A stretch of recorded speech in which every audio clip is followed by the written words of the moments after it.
Welcome back to the channel and a new video on the little Hyundai I10. It was quite a while ago we bought this car and we was quite undecided on what we was going to do with it. Originally our paint guy did want to have a look for his daughter, but she decided that she wanted a Fiat 500. So we have still got it sat here and Chris said let's get it in, tear it apart and start getting on with the work with this car.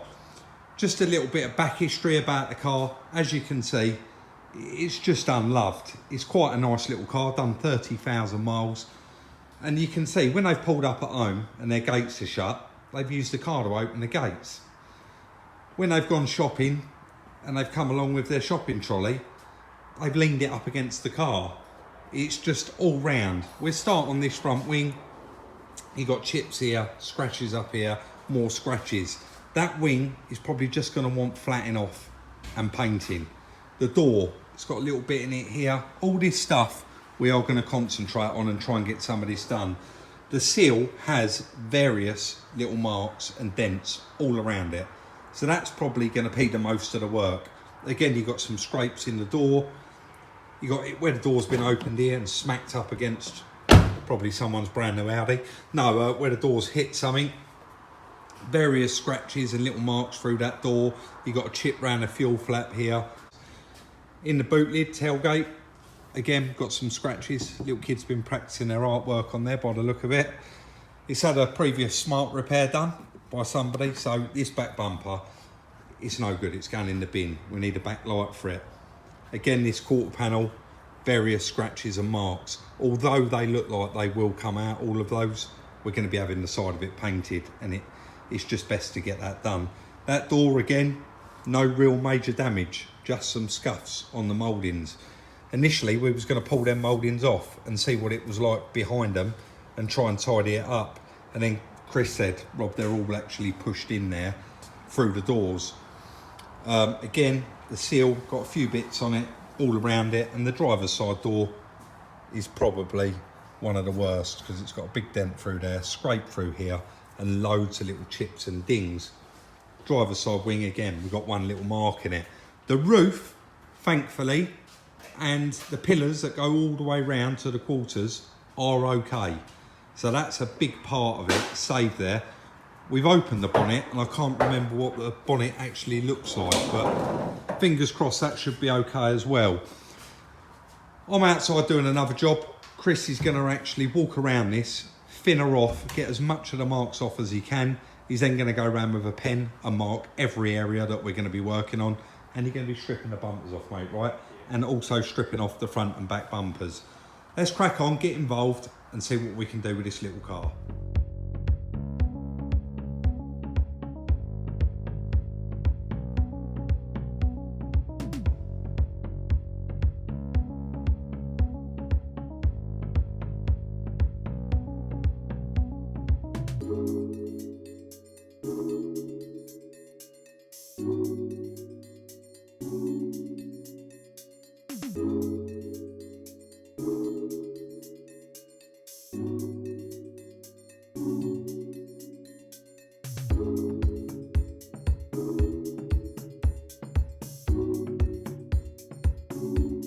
Seen there, I've been busy working on another vehicle in the background.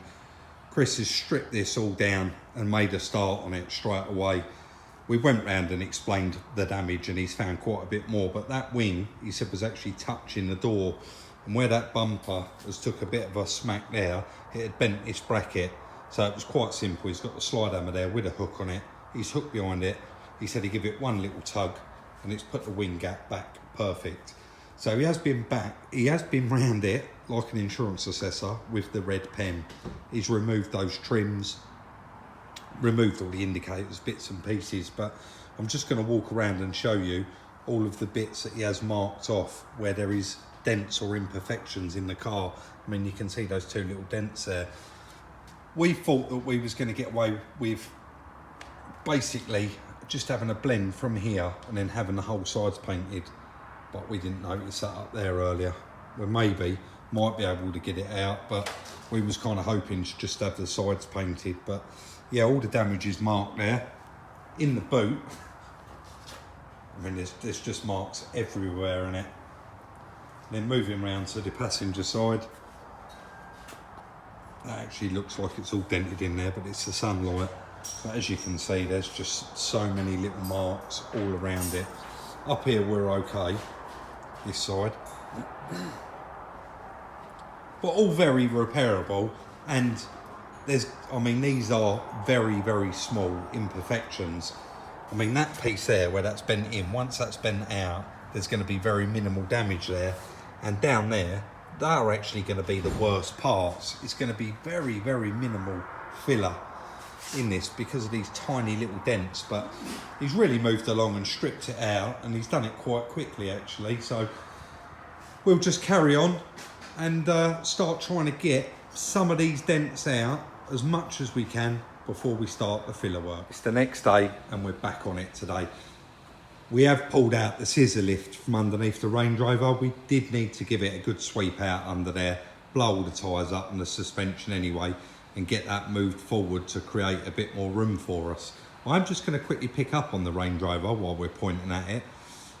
I do tend to update on some of the projects at the ends of the videos, but I've noticed quite a few comments on the Range Rover lately, and I just wanted to pick up on it. It's not been forgotten. That project will be getting completed, but like I said in the previous update on that, Chris nearly slipped over then, right on camera. We never caught that. The painter's doing it as a bit of a favour, a bit of a hospital job for us, and he's got all of the panels over there at the moment, and when he gets 5 minutes, he's painting all the insides of the doors and the quarter panels and the wings so that we can get them fitted back on. We'll then start the process of doing the bodywork and then take the whole car over there, and we can just have the outside painted. So that's a little bit of an update on that, and we're in no rush for it. I mean, the last few videos we did on it, it hasn't got that much of a following, so the numbers haven't been great. So yeah, we pulled the scissor lift out. We're going to get the little car on the scissor lift. I'm going to concentrate on the passenger side or the driver's side. We haven't decided yet. We get it up on there, and then we can get all the way around it. On the two poster, the posts do kind of get in the way, so this is ideal. We've pulled it out, we've got it all plumbed up. We're going to get it on there and get it up in the air.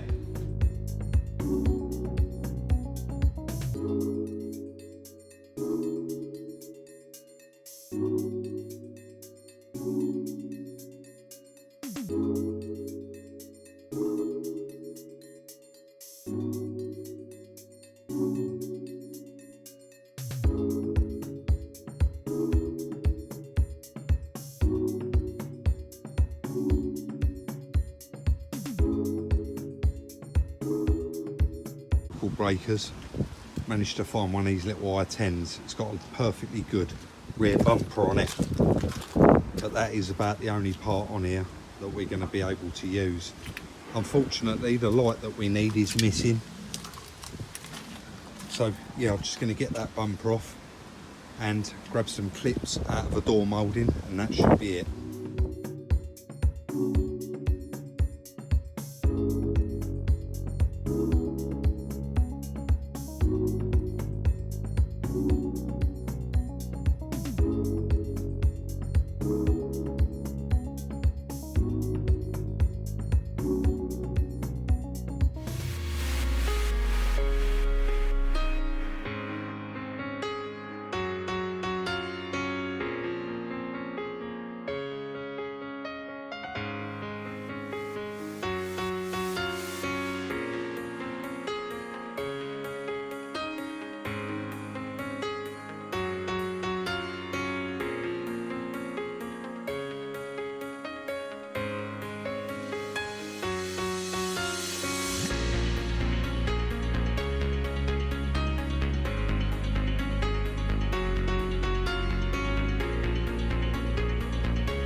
I was just going to cut back in there and say we have been really cracking on, but you would have seen I've been out of the picture again and Chris has cracked on.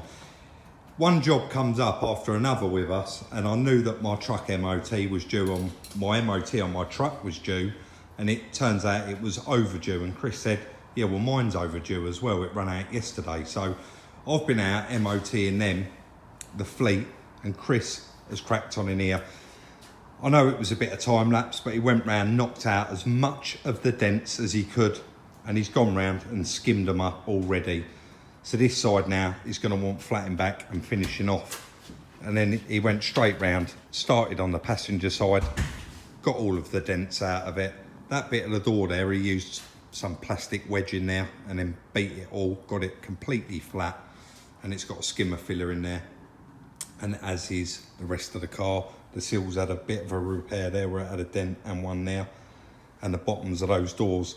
Again, I think I mentioned it in a previous video, that actually looks like there's a lot in there, but once it's knocked back, there's really not a lot in there. And if you remember, this was actually the worst part of the car, and that's why he's put it on quite thick there. But again, once we rub it off, there'll be next to no filler in it. The tailgate boot lid is the last job. He said he's going to crack on and DA that off at the minute. I'm going to be outside working on another vehicle, and we've got that back bumper there. And a couple of the door mouldings, like this one in particular, was quite wavy and bent. Chris said, I'll do something with it. I said, you know what?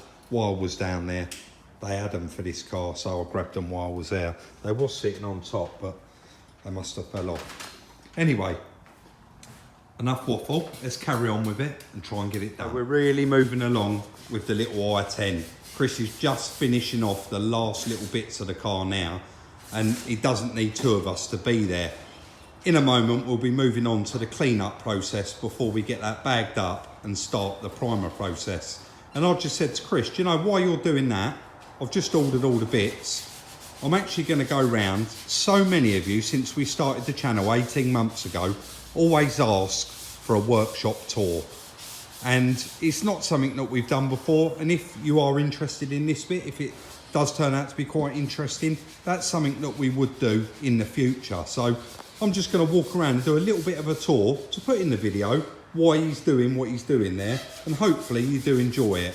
So we start at the door. Most important thing if you are going to start working on cars or working in a garage is your fire extinguishers. And as we walk around, you will see that we've got them everywhere. They are very, very important. We're going to start here at the rack. We've got all empty drums down there. Now we have got a guy that comes and takes away the waste oil free of charge.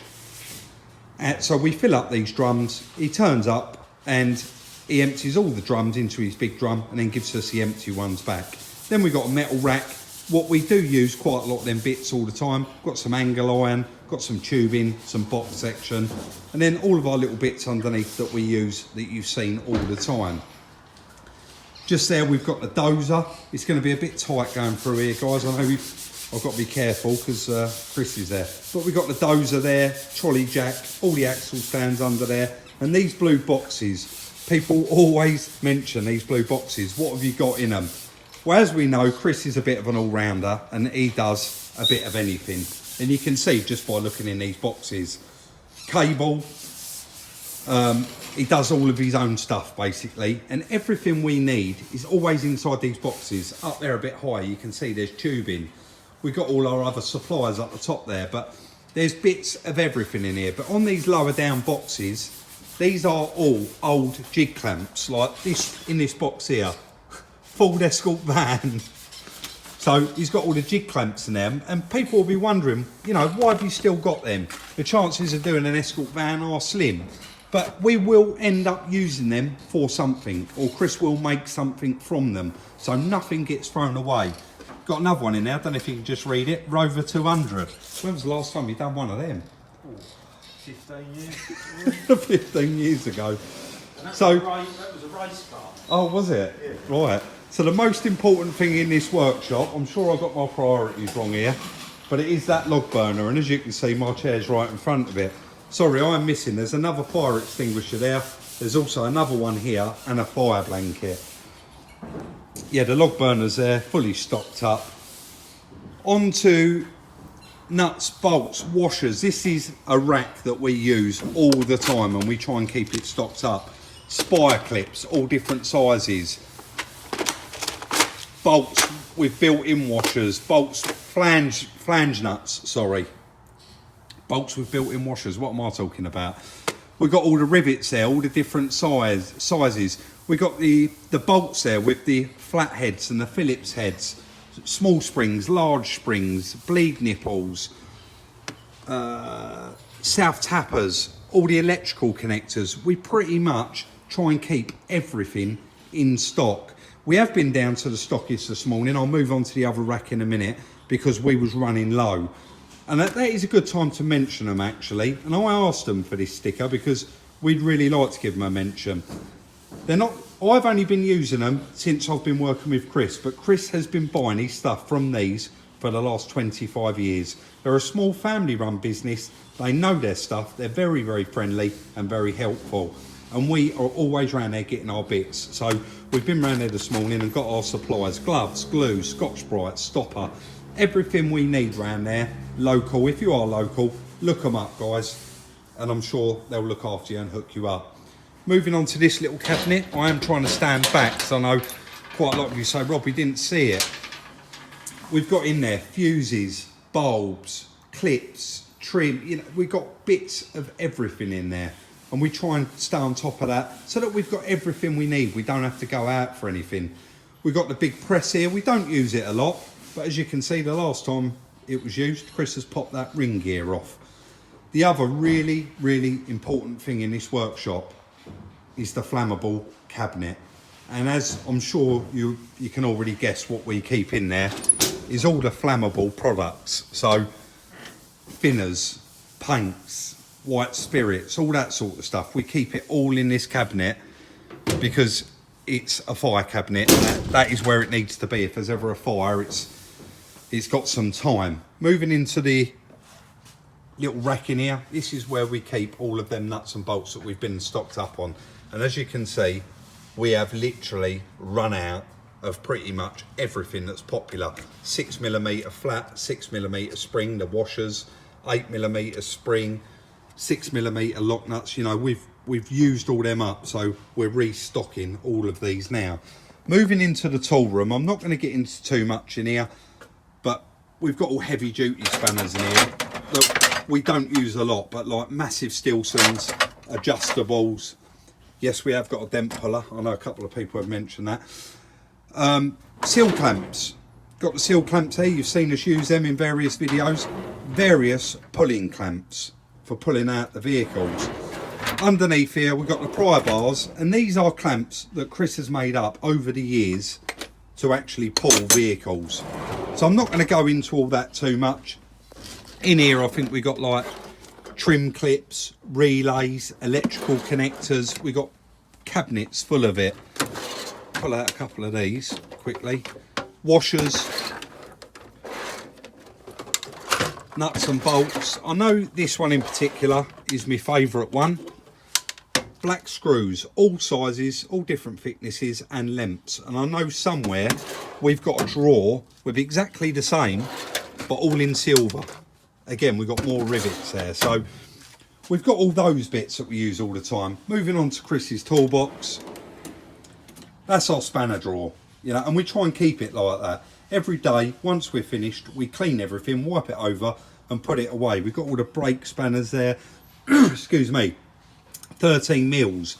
We got 13 mil short, 13 mil long, 13 mil slim, open-ended. You know, we try and keep a bit of everything so that we've got it all here. Up there, you've got the crack bar, you've got sockets, all the other ratchets, all the other impact sockets. Yeah, I mean, I'm not gonna get into it too much, but all the air tools are in there. Let's move out because this is going on a little bit now. Bench grinder with wire brush, the anvil, sandblaster, plasma cutter from Sealy, guillotine, pillar drill. Got the lathe there, the swaging tool, parts washer, classic Range Rover. Again, that's Chris's new engine stand, sorry, while we're there. I know quite a lot of people was asking about whether that arrived. It did arrive in the end. We are going to crack on with the car now, and it's already gone on for quite a while, that bit, but if you did enjoy it, do let me know, and in the future we'll try and do a bit more of an in-depth workshop tour, and I'll walk around a bit more with Chris and get a bit more familiar with what other stuff is here that we haven't used yet. We have it all bagged up, all masked up, ready to put in primer. This has been a good couple of days work, this car, to get it to this, to how far we've got it now. And when we bought this car, we did buy it blind, and it didn't, half of these marks you can't see in pictures. Doesn't matter how good the pictures are. So do bear that in mind when you are buying them. I know it's awkward at the moment for viewing, and to be honest, at this price, we probably still wouldn't have viewed it. We just took a bit of a punt and we've ended up with it. But if you look at that now, that it is all bagged up, it is literally the bonnet, the roof, that is not going to be painted on the car. The front bumper, I did have a little look around for a second-hand one, couldn't find one in very good condition, so we have gone down the route of a brand new one, and it's going to be here tomorrow. We're going to crack on now, get this in primer, and finally get it ready for the paint shop. Just had its first coat, but we are running out of time, so Chris is going to carry on, and I'm actually going to step outside. So it's a little bit different today, guys. I'm sitting outside. I've just literally run out here with my mask. Chris is in the background there, still carrying on doing that primer work. But I've come out to finish the video because this video is actually for today, and I need to get up the road and get it uploaded. So I'm going to make this as short as possible. Thank you all very much for watching. If you haven't already, follow us on Instagram, where we put out little sneak peeks throughout the day at Salvage Rebuilds. Like, subscribe and share. Check out the merchandise. The link is in the description, and we'll see you very, very soon in the next one.